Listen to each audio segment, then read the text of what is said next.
ഞാൻ ഈ മുദ്രാവാക്യം വിളി ഞാൻ വളരെ ജാഥയുടെ മുമ്പിലാണ് നിൽക്കുന്നത്. അപ്പോൾ ആദ്യം കേട്ടപ്പോൾ തന്നെ നമ്മളത് വിലക്കുകയും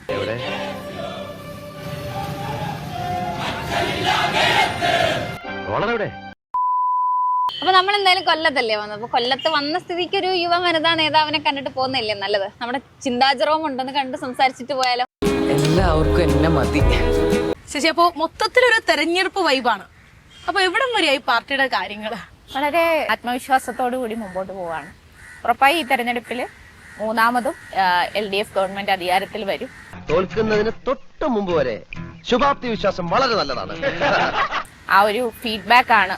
ഞങ്ങളിപ്പോ ഓരോ വീടുകളിലും ചെന്നാണല്ലോ വോട്ടർമാരെ കാണുന്നത്. അപ്പൊ കിട്ടുന്ന ഒരു ഫീഡ്ബാക്ക് അതാണ്.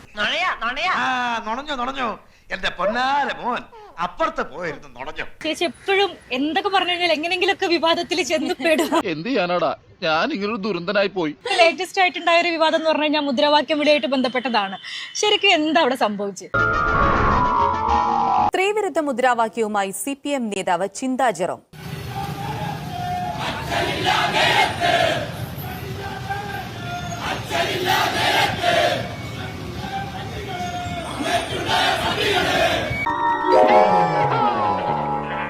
മിനിസ്റ്റർക്ക് നേരെ അക്രമം ഉണ്ടായ ദിവസം അന്ന് സ്റ്റേറ്റിലാകെ അത്തരത്തിൽ പ്രതിഷേധ പ്രകടനങ്ങൾ ഉണ്ടായിരുന്നു. അപ്പം DYFIയുടെ കൊല്ലം ഈസ്റ്റ് ബ്ലോക്ക് കമ്മിറ്റിയുടെ പ്രതിഷേധ പ്രകടനത്തിനകത്ത് ഞാൻ പങ്കെടുത്തു. എന്നിട്ട് അവിടെ ഉണ്ടായിരുന്ന സഖാക്കളെല്ലാം വളരെ വൈകാരികമായ ആ വിഷയം അറിഞ്ഞുടൻ തന്നെ ഒത്തുചേർന്നവരാണ്. ഞങ്ങൾ പ്രകടനം ആരംഭിച്ചു. ബാക്കിലുള്ളൊരു കുട്ടിയാണ് മുദ്രാവാക്യം വിളിച്ചത്. പലരും മാറി മാറി വിളിച്ചു. അപ്പൊ അതില് ഞാൻ ഈ മുദ്രാവാക്യം വിളി ഞാൻ വളരെ ജാഥയുടെ മുമ്പിലാണ് നിൽക്കുന്നത്. അപ്പൊ ആദ്യം കേട്ടപ്പോൾ തന്നെ നമ്മളത് വിലക്കുകയും അപ്പൊ ആദ്യം കേട്ടപ്പോൾ തന്നെ നമ്മളത് വിലക്കുകയും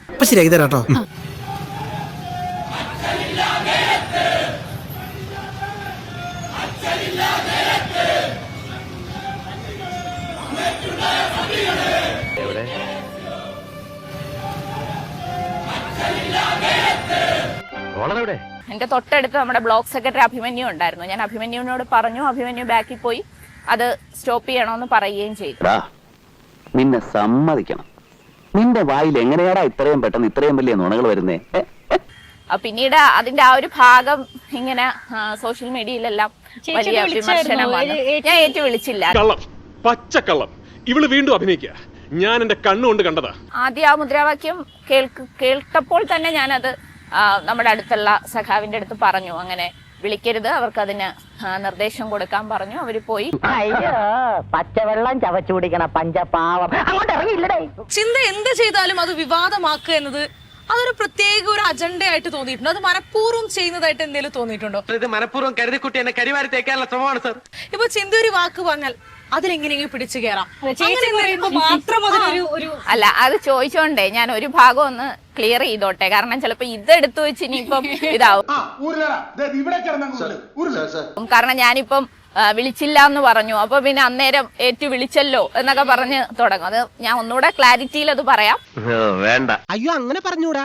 ആദ്യം ഓരോ മുദ്രാവാക്യം വിളികളും വിളിച്ചുകൊണ്ടാണ് വരുന്നത്. ഇത് കേട്ടപ്പോൾ ആദ്യത്തെ മുദ്രാവാക്യം വിളി കേട്ട ഘട്ടത്തിൽ തന്നെ അത് അടുത്തുള്ള നമ്മുടെ അഭിമന്യുവിനോട് പറയാം. അഭിപോയി അത് തിരുത്തുകയും ചെയ്തു. പിന്നീട് ഞാനത് വിളിച്ചിട്ടില്ല. അത് ആ വിഷ്വൽ മൊത്തത്തിൽ കാണുമ്പോൾ മനസ്സിലാവും. നീ അങ്ങനെയല്ലല്ലോ നേരത്തെ പറഞ്ഞത്. അപ്പൊ ആദ്യം കേട്ടപ്പോൾ തന്നെ നമ്മളത് വിലക്കുകയും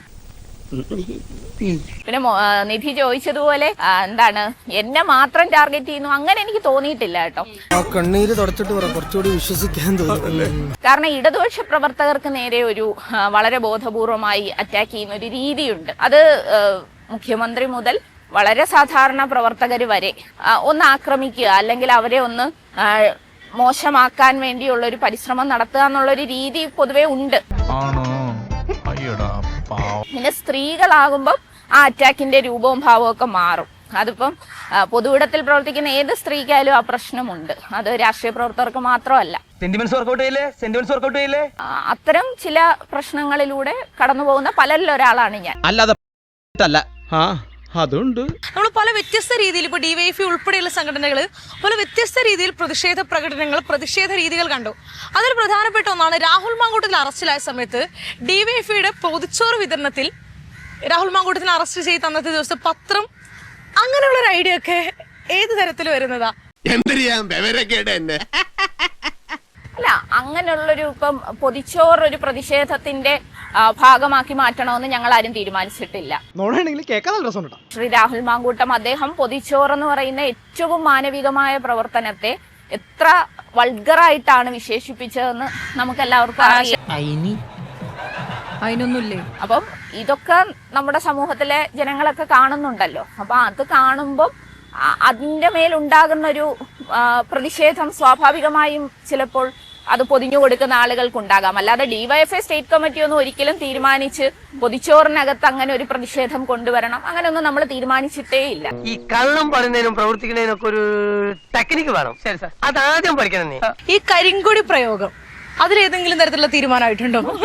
അല്ല, കറുപ്പെന്ന് പറയുന്ന നിറം അങ്ങനെ ഒരു മോശപ്പെട്ട നിറമൊന്നും അല്ല. കരിങ്കൊടി കെട്ടുക, പ്രതിഷേധത്തിന് കരിങ്കൊടി കൊണ്ട് പ്രതിഷേധിക്കുക, ഇത് എന്നെ ഉദ്ദേശാണ്, എന്നെ തന്നെ ഉദ്ദേശാണ്, എന്നെ മാത്രം ഉദ്ദേശാണ്. എന്നാലും അത് മാറണമെന്ന് ചിന്തയില്ലേ? തീർച്ചയായിട്ടും. കാരണം കറുപ്പെന്നുള്ളത് വളരെ നല്ലൊരു നിറമാണല്ലോ. കാരണം കറുപ്പിനോട് അങ്ങനെ യാതൊരു തരത്തിലുള്ള ദേഷ്യമോ അകൽച്ചയോ ഒന്നും ആരും വച്ചു പുലർത്തേണ്ടതില്ല. യൂട്യൂബ് ബ്രൂട്ടസ്, നീ എന്നെ തള്ളി പറയാണല്ലേ? എനിക്ക് മടുത്തടാ, ഞാൻ എന്റെ ജീവൻ കൊടുക്കാൻ പോവാ. എനിക്ക് പേഴ്സണലി വളരെ ഇഷ്ടപ്പെട്ട ഒരു നിറം കൂടിയാണ് കറുപ്പ്. ഞാൻ എപ്പം മമ്മി പറയും, നീ എപ്പോ ഡ്രസ്സ് എടുക്കാൻ പോയാലും കറുപ്പിൽ പോയി പിടിക്കും. അതുകൊണ്ട് കറുപ്പ് ഇനിയിപ്പോ കുറച്ചെടുക്ക്, എപ്പോഴും എല്ലാം കറുപ്പായി പോകുമെന്ന് പറഞ്ഞ് പറയാറുണ്ട്.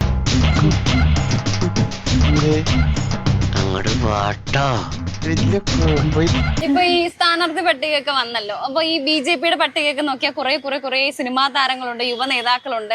ഈ LDFന്റെ സ്ഥാനാർത്ഥി പട്ടിക വന്നപ്പോ ചേച്ചി എന്താ തോന്നി? യുവ നേതാക്കൾക്കൊക്കെ അവസരം കൊടുത്തോ? ജോർജ് വല്ല അർത്ഥം വെച്ച് സംസാരിക്കാണ്. അല്ല, LDF എല്ലാ കാലഘട്ടത്തിലും യുവജനങ്ങൾക്ക് നല്ല അംഗീകാരം കൊടുക്കുന്ന ഒരു മുന്നണി തന്നെയാണ്. തുമ്മല് ചീറ്റി പോയതാന്ന്. ഇപ്പം ഞങ്ങളുടെ പാർട്ടിയുടെ സ്ഥാനാർത്ഥികളെ തന്നെ എടുത്തു നോക്കിയാൽ യൂത്തിന്റെ ഏറ്റവും പ്രസരിപ്പുള്ള നേതാവാണ് മട്ടന്നൂർ മത്സരിക്കുന്ന DYFIയുടെ സംസ്ഥാന സെക്രട്ടറി സഖാവ് VK സനോജ്. അതുപോലെ തന്നെ നിരവധിയായിട്ടുള്ള MLA-മാർ ഞങ്ങൾക്ക് ഇപ്പൊ തന്നെ നിയമസഭയിലുണ്ട്. ഒന്ന് കരഞ്ഞൂടെ നിനക്ക്? ആരും കാണാതെ. അപ്പൊ ഈ പേര്, യുവാക്കളുടെ പേര് പറയുമ്പോൾ സ്ത്രീകളുടെ പേരില്ല. കാര്യമാണ്.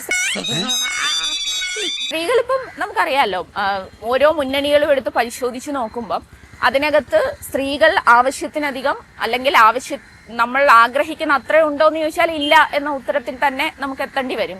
നിനക്ക് നല്ല വിഷമമുണ്ടല്ലേ? പിന്നില്ലാണ്ട് എന്തോരം പ്രതീക്ഷയായിരുന്നു. കാരണം ഒരു സമൂഹത്തിന്റെ മൊത്തത്തിലുള്ള പരിച്ഛേദം ആയിട്ട് ഇത്തരം തെരഞ്ഞെടുപ്പുകൾക്കകത്തെ സ്ത്രീ പ്രാതിനിധ്യം നോക്കണമെന്നാണ് കാണുന്നതെങ്കിൽ, ഞാൻ ഒരു മുന്നണിയെ കുറിച്ചല്ല, എല്ലാ മുന്നണികളെയും എടുത്ത് പരിശോധിച്ച് നോക്കുമ്പോൾ നമുക്ക് അങ്ങനെ ഒരു സ്ഥിതിയാണ് പൊതുവേ ഉള്ളത്. തളരരുത് രാമൻകുട്ടി, തളരരുത്. കലാകാരനല്ലാത്തവരെ സമൂഹം അംഗീകരിക്കില്ല. നീ സമാധാനിക്കും.